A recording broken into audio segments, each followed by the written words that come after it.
Good morning student. देखिए, हम last video में हमने स्टडी किया था कि एक फलन क्या होता है। मतलब क्रम वाइज सबसे पहले हमने ए क्रॉस बी को पढ़ा, ठीक है। फिर इसके बाद में हमने संबंध को पढ़ा, क्योंकि संबंध ए क्रॉस बी का उपसमुच्चय होता है। इसके बाद फिर हमने जो पढ़ा है वो है हमारा फलन। और जिस तरह से हमने फलन को स्टडी किया था, हमने देखा था, हम ये कह सकते हैं कि फलन संबंध का उपसमुच्चय होता है, ठीक है। तो आगे देखिए, अब हम बात करते हैं फलन के प्रकार, ठीक है। तो देखो, अच्छा एक बात और, फलन का जो है वो रिप्रेजेंटेशन मैंने आपको दो तरह से बताया था।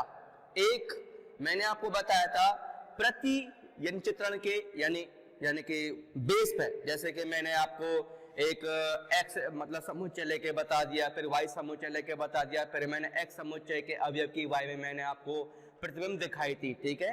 तो ये जो था ये था x से y में प्रतिचित्रण का आलेख, ठीक है। इसमें x जो समुच्चय होता है उसके सभी अवयवों को हम प्रांत कहते हैं। y समुच्चय के जितने भी अवयव होते हैं उनको हम कहते हैं परिसर, ठीक है। अब बात आ जाती है इसके जो प्रकार होते हैं वो क्या क्या होते हैं। तो देखिए, अब फलन के प्रकार मतलब टाइप्स ऑफ फंक्शन, ठीक है भाई। तो देखिए, इनका जो प्रकार होता है वो दो के आधार पे होता है। हम दो के आधार को लेते हैं। नंबर वन, एक बनता है तुम्हारा प्रतिचित्रण के आधार पर, प्रतिचित्रण के आधार पर कौन कौन से होते हैं। नंबर एक है कि फलन,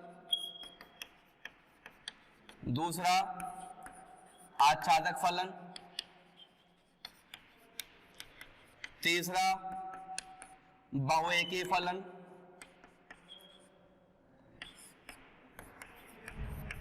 फिर चौथा अंतरक्षेपी फलन, ठीक है। पांचवा एकैकी आच्छादक फलन, फिर एकैकी अंतरक्षेपी फलन, ठीक है। फिर है सातवां बहुएकी आच्छादक फलन,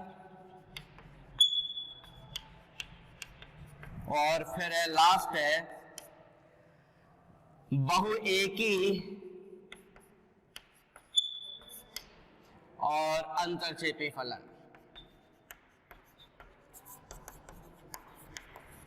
ठीक है। ये तुम्हारे प्रति चित्रण के आधार पर फलन के प्रकार ये होते हैं 8। दूसरा हम बात करते हैं ग्राफ के आधार पर। देखिए, ग्राफ के आधार पर फलन के प्रकार, ठीक है। तो ग्राफ के आधार पर अगर हम बात करें तो सबसे पहले तुम्हारा आ जाता है एक वास्तविक फलन, है ना, वास्तविक। इसी के प्रकार अब बनेंगे आगे कौन कौन से। एक बनेगा तुम्हारा अचर फलन, ठीक है। दूसरा बनेगा तुम्हारा एक बनेगा बहुपदीय फलन, ठीक है। फिर आपका बनता है मापांक फलन, ठीक है। फिर बनता है तुम्हारा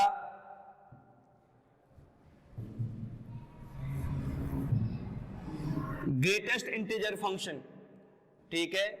ग्रेटेस्ट इंटीजर फंक्शन है, या फिर तुम्हारा एक और भी है चिन्ह फलन भी है, ठीक है।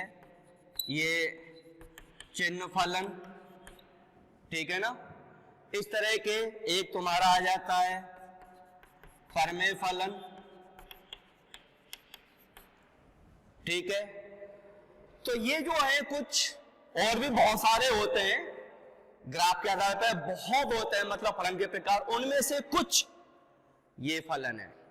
ठीक है, अब हमें जो है सिर्फ कुछ को स्टडी करना है ग्राफ के आधार पर। तो देखिए,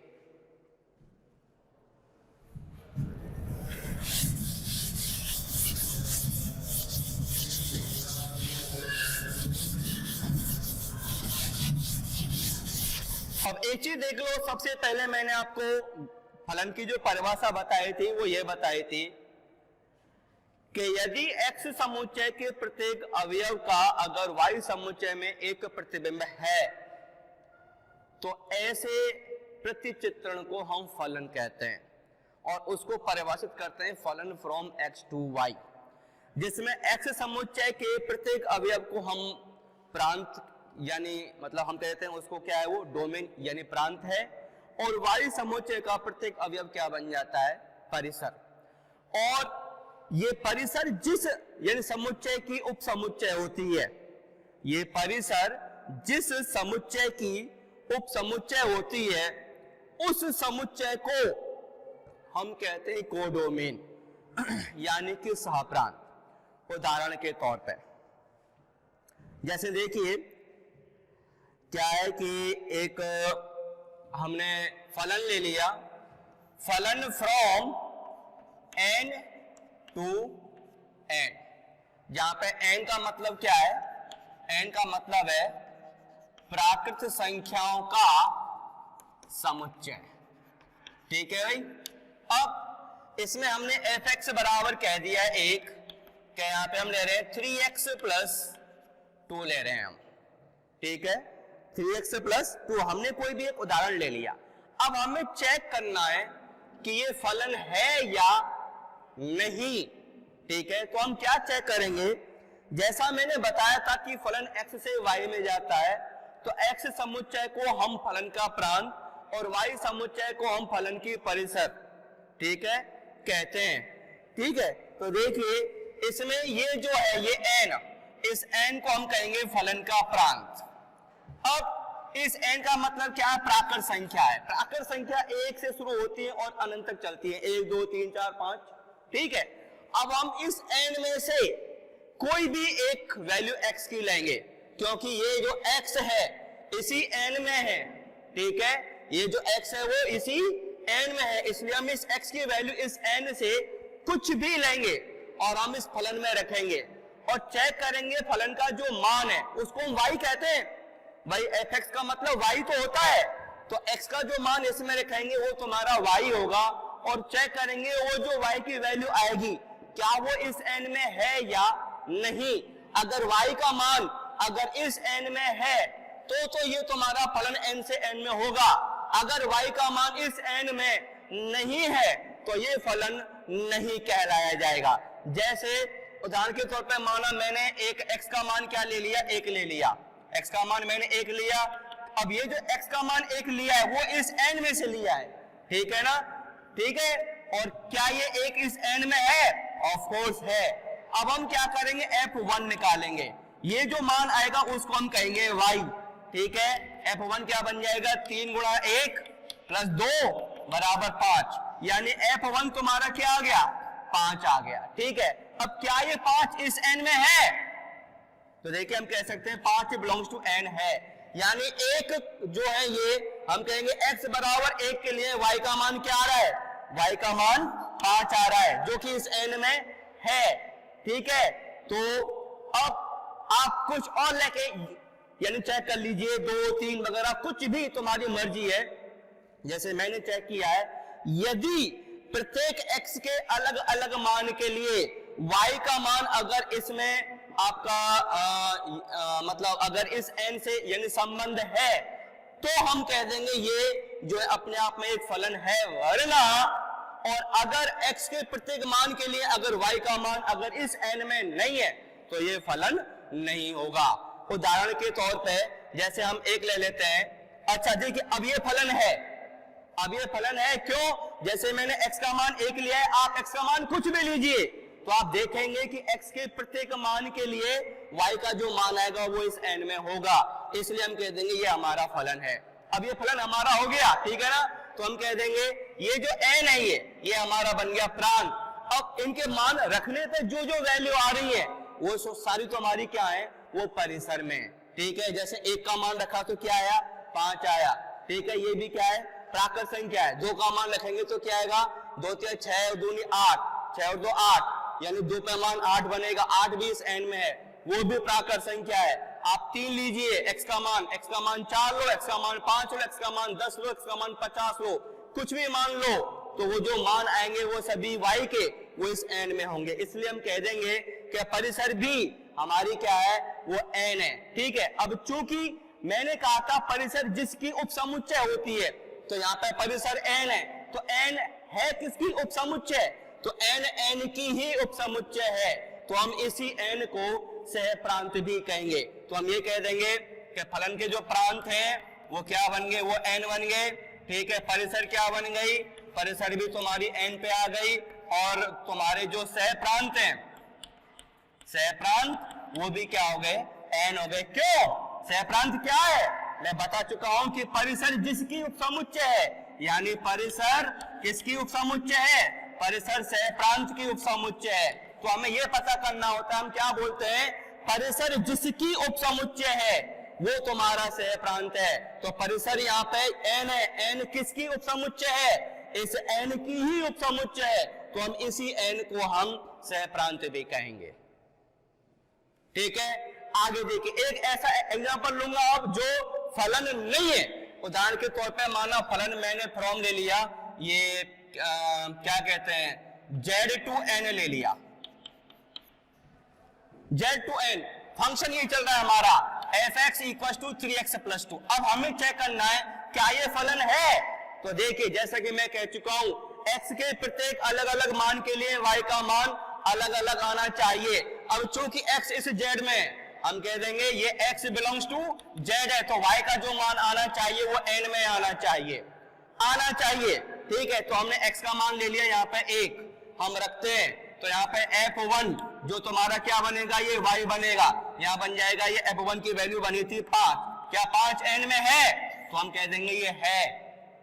अब हम लेंगे y का मान निकालेंगे 0 पे, यानी f0, तो क्या बन जाएगा, 3 × 0 + 2 = 2, क्या n में है, हम कह देंगे है। अब हम लेंगे y, अब हम x बराबर -1 पे मान निकालेंगे, क्यों, -1 इस z में है, -1 इस z में है। z का मतलब क्या है, z का मतलब है पूर्णांक, पूर्णांक मतलब 0, इधर पॉजिटिव मतलब नंबर और इधर नेगेटिव नंबर, इन सब के समूह को हम कहते हैं पूर्णांक। तो देखिए पूर्णांक में क्या -1 आ रही है, ये नेगेटिव पूर्णांक है, ठीक है। अब हम x का मान -1 इसमें रखेंगे, तो 3 × -1 + 2 बराबर -1 आ रहा है।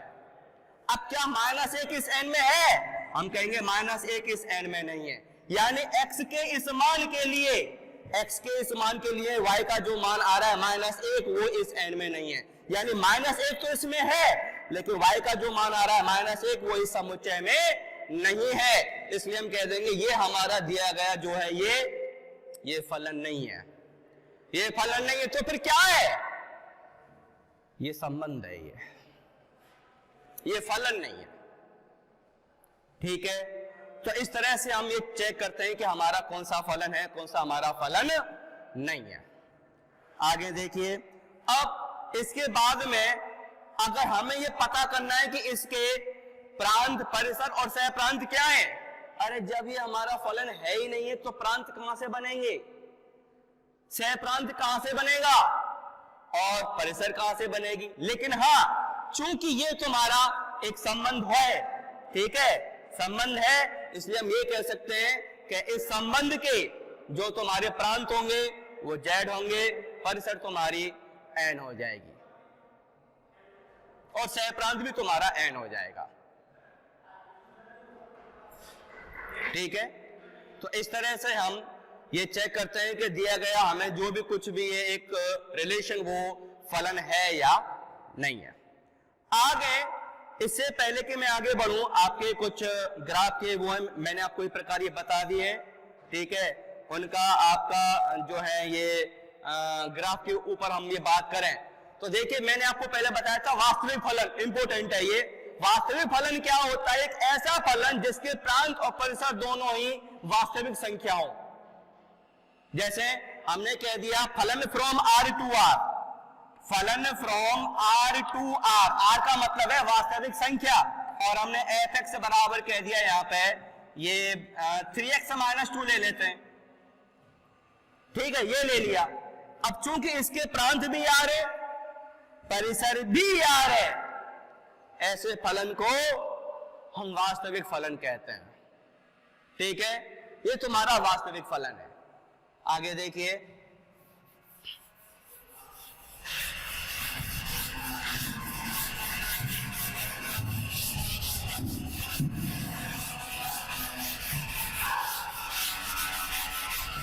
देखिए एक आपका आता है सबसे पहले अचर फलन। अचर फलन का मतलब क्या है? फलन फ्रॉम R टू R, एक ऐसा फलन जो R से R में जा रहा है जिसमें प्रत्येक x के अलग अलग मान के लिए अगर y का एक ही मान आ रहा है, K4 कांस्टेंट, अचर राशि, ठीक है, तो ऐसे फलन को हम अचर फलन कहेंगे। उदाहरण के तौर पे ये देखिए इसका ग्राफ, ये x एक्सिस, ये y एक्सिस, ये ओरिजिन, ये यहाँ पे इसके निर्देशांक बन गए, यहाँ पे कहते हैं ये बन जाएगा 0 और ये k, ये दूरी कितनी हो गई? यहाँ पे दूरी k हो गई। अब आप देख सकते हैं कि x के अलग अलग मानों के लिए y का एक ही मान आएगा।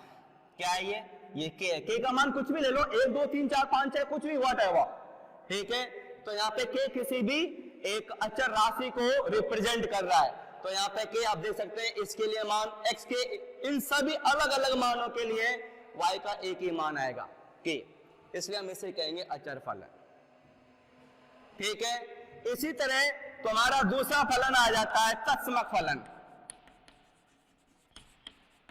जिसको इंग्लिश में कहते हैं आइडेंटिटी फंक्शन, आइडेंटिटी फंक्शन, ठीक है। और वो क्या बनता है? कोई भी function from R to R है जिसमें प्रत्येक x के अलग अलग मान के लिए y का वही मान है जो x का है, जो मान x का है वही मान y का है, ऐसे फलन को हम तत्समक फलन कहेंगे। और इसका ग्राफ कैसे बनेगा? ये x एक्सिस, ये y एक्सिस, ये तुम्हारा इसका ग्राफ बन गया, और ये ग्राफ होता है y बराबर x का, ठीक है, समझ में आ गई। और ये ग्राफ होता है y बराबर k का, ठीक है, y बराबर x, इस ये मूल बिंदु है, ठीक है, इसके साथ में बनाती है कोण 45 डिग्री का ये। अब आप देख सकते हैं कि x बराबर 1 के लिए y का मान 1 ही आएगा, ये 1 है। x बराबर 2 के लिए y का मान क्या आएगा? 2 आएगा। x बराबर 3 के लिए y का मान क्या आएगा? वो 3 आ रहा है। x बराबर 3 के लिए y का मान 3, x बराबर 2 के लिए y का मान 2, x बराबर 1 के लिए y का मान 1। इस तरह के फलन को हम तत्समक फलन कहते हैं, यानी कि आइडेंटिटी फंक्शन, ठीक है। एक देखो,